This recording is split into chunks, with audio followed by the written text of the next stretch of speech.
हाँ not for sale सही सही इनका कतल किया हाँ सही है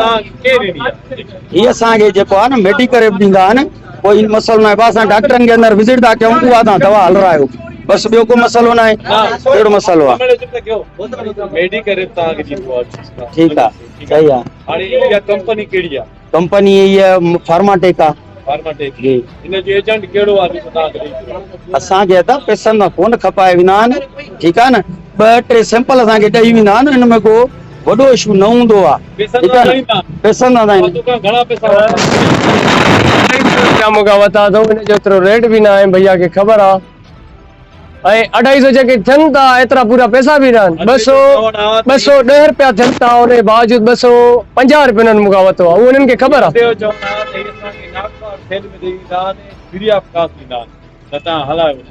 असां पैसा ॾेई परचेस कयो आहे पंहिंजे पैसा पे कयो आहे 250 रुपया 210 जी जॻह ते 250 रुपया पोइ बि ॾेई वियासीं पर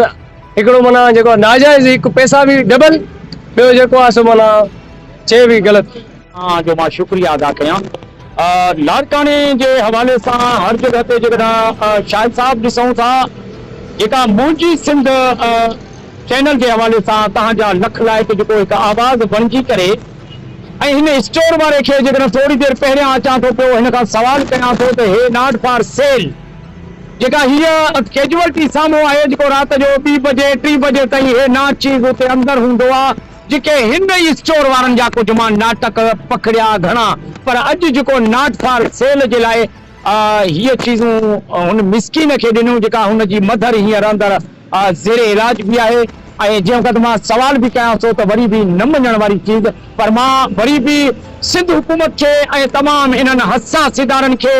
ऐं जेके इन में स्टोर जे हवाले सां स्पेशली मुमताज़ वगण खे चवंदुमि त जल्लादन वारा किरदार अदा न कर असल हक़ीक़त जे तरफ़ अचे अहिड़नि स्टोरनि खे फिलफोर जेकॾहिं सील न कराईंदो त शायदि लाड़काने जी अवाम पंहिंजो पाण खां निकिरी करे ऐं पंहिंजो हिकमत अमली जोड़े ऐं पोइ हिननि जा रस्ता रोकंदी ऐं हिननि अहिड़नि माण्हुनि खे जेकॾहिं गिरेबान में हथ विझी करे घसीटे त छा उन में मुमताज़ वगण तव्हां दुरुस्त सम्झंदव जे नाहे त हिन स्टोर खे फिलफोर तव्हां कानून में आणियो ऐं फिलफोर हिन स्टोर खे तव्हां सील कराए ऐं कंहिं कानून जे तरफ़ कानून जे कटहरे में आणियो ताकि ग़रीबनि सां इंसाफ़